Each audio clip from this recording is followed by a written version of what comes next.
Ego problem হ'বলেতো Akhil Gogoi মোৰ প্ৰেমিকা নহয়তো অখিল গগৈ মোৰ প্ৰেমিকা হ'লে বেলেগ কথা আছিলে যে মোৰ ইগো প্ৰব্লেম হৈছে হয় না অখিল গগৈ মোৰ প্ৰেমিকা নহয়তো মই মোৰ সৈনিকক মাৰ খাব দিব নোৱাৰো কথাটো স্পষ্ট ৰাজনৈতিক যুদ্ধ হ'ব আৰু নীতি আদৰ্শৰ ক্ষেত্ৰত ৰাজনৈতিক যুদ্ধ হ'ব মই এদিন কমিউনিষ্ট এদিন মই জাতীয়তাবাদী নহয় আৰু এই কিনত লাগিম বুলি কৈছে কোনদিনা লাগে সময় দি দিয়ক আমাৰ ল'ৰাবোৰ ব্যস্ত থাকে যোনদিনে সময় দিব আমি তাতে পাই যাম অখিল গগৈয়ে 2021 পৰা আজিলৈকে এটা কথা স্বীকাৰ নকৰিলে যে বিল আসি থানাই অখিল গগৈক জিকাইছিলে অখিল গগৈক মই লগ পাইছিলোঁ তেখেতে ক'লে তেওঁ পদাতিক সৈন্য আছে তেওঁ খুব পপুলাৰ মানুহ সেইকাৰণে শিৱসাগৰ জিকিলে তহঁতৰ কোনো ভূমিকা নাই বুলি ক'লে মোক গুৱাহাটীত ক'লে সেইদিনা তাৰপৰা আমি একো নাই কথাবিলাক এটা কথাটো হৈছে বিল আসি থানাৰ লগত এটা সংঘাত কৰিব লৈছে ৰাইজৰ দলে সংঘাতটো আমাৰ হ'ব লাগিছিলে বিজেপিৰ লগত আমাৰ সংঘাতটো হৈছে ৰাইজৰ দলৰ লগত কালি অখিল গগৈ পিয়ে আমাৰ ল'ৰা গাড়ী ৰখাই পেলাই তাৰ ঘৰ নাহৰকটীয়াত সি শিৱসাগৰ টাউনত আহি পেলাই গাড়ী ৰখাই সি কৈছে তাক ক্ষমা নোখোজালৈকে গাড়ী যাব নোৱাৰে এতিয়া আমাৰ সৈনিকক কোনোবাই প্ৰহাৰ কৰিবলৈ আহিব আমি বহি থাকিম এইটো বস্তু নহ'ব ন মই এতিয়া নেতৃত্বত আছো মই মোৰ সৈনিকক মাৰ খাব দিব নোৱাৰো আৰু ৰাইজৰ দলৰ সদস্য আছে আমাৰ সেনা আছে আমাৰ সৈনিক হয় আমাৰ সদস্য নাইতো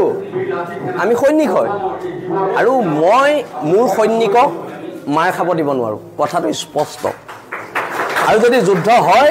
আৰু কথাবিলাক কি খালি পিছফালৰ পৰা হ'ব নালাগে যদি লাগিম বুলি কৈছে লগালগ কওক প্ৰেছত কওক আমিও কম সময় দিয়ক জেগা দিয়ক যাম কথাই মানে হয়নে নহয় ৰাজনৈতিক যুদ্ধ হ'ব আৰু নীতি আদৰ্শৰ ক্ষেত্ৰত ৰাজনৈতিক যুদ্ধ হ'ব মই এদিন কমিউনিষ্ট এদিন মই জাতীয়তাবাদী নহয় আমি জাতীয়তাবাদী মানুহ আমি লাল চালাম কৰি পোৱা নাই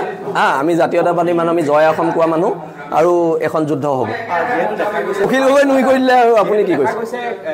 কালি যিখন যুদ্ধ হ'ল বিল আসি থানাৰ বাছ হয় বিল আসি থানাৰ সৈনিকৰ বাছ তেওঁ আমাৰ নগাঁও জিলা সমিতিৰ সদস্য হয়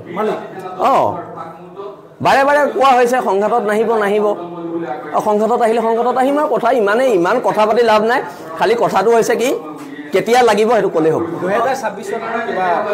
2026ত আমি 25ত দল গঠন কৰি আছোঁ আজি অলপ ক্ষোভত কৈ দিছোঁ মই এনেই কোৱা নাছিলোঁ 2025ত আমি দল গঠন কৰি আছোঁ আৰু যুদ্ধ হ'ব আৰু খুব ধুনীয়া যুদ্ধ হ'ব মহিলাগৰাকী মোৰ মামী হয় ৰূপা বৰা মোৰ মামী হয় কিন্তু কথাবিলাক প্ৰেক্টিকেল গাড়ীখন বেয়া হোৱাৰ কাৰণে মানুহ এজনী প্ৰেছাৰ ষ্ট্ৰক হ'ব নোৱাৰে গাড়ীখন ভাড়ালৈ লৈ গৈছে গাড়ীখন বেয়া হৈছে বেলেগ গাড়ী ঠিক কৰি দিছে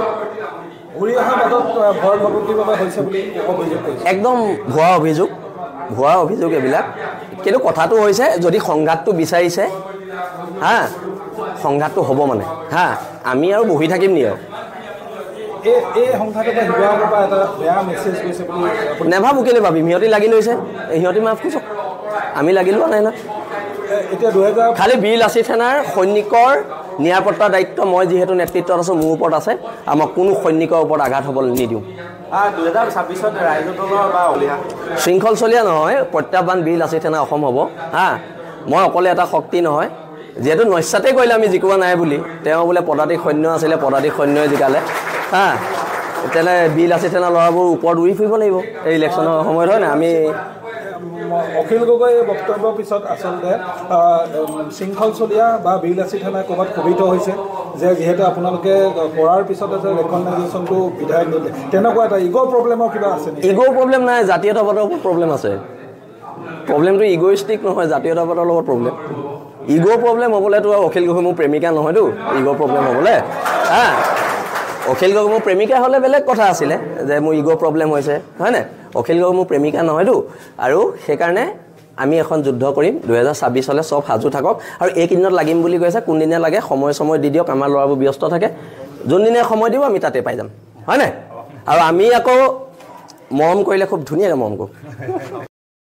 ৰাইজ ভিডিঅ'টো আপোনালোকৰ মাজলৈ আগবঢ়ালোঁ আৰু আপোনালোকে দেখিবলৈ পাইছে যিটো শিৱসাগৰত যি হৈ গ'ল বি লাচিত সেনা আৰু ৰাইজৰ দলৰ মাজত যি হৈ গ'ল কোন দুখী কোন নিদোষী এইখিনি এতিয়ালৈকে আমি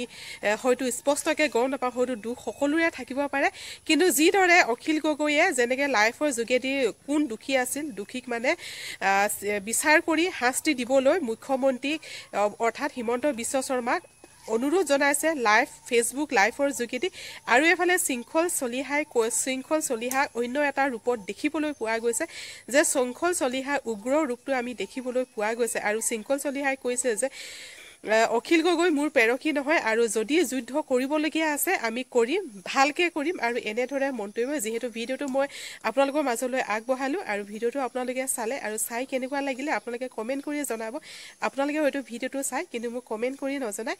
তো ৰাইজ প্ৰথমবাৰ যদি চেনেললৈ আহিছে মোৰ চেনেলটো ছাবস্ক্ৰাইব কৰি ৰাখিব কাৰণ এনেকুৱা ধৰণৰ ভিডিঅ' মই আপোনালোকৰ মাজলৈ প্ৰস্তুত কৰিয়ে থাকোঁ তো ঠিক আছে ৰাইজ আজি ভিডিঅ'টো মই ইয়াতে সামৰণি মাৰিছোঁ পুনৰ লগ পাম নতুন এটা ভিডিঅ'ৰ সৈতে আজিলৈ Bye-bye.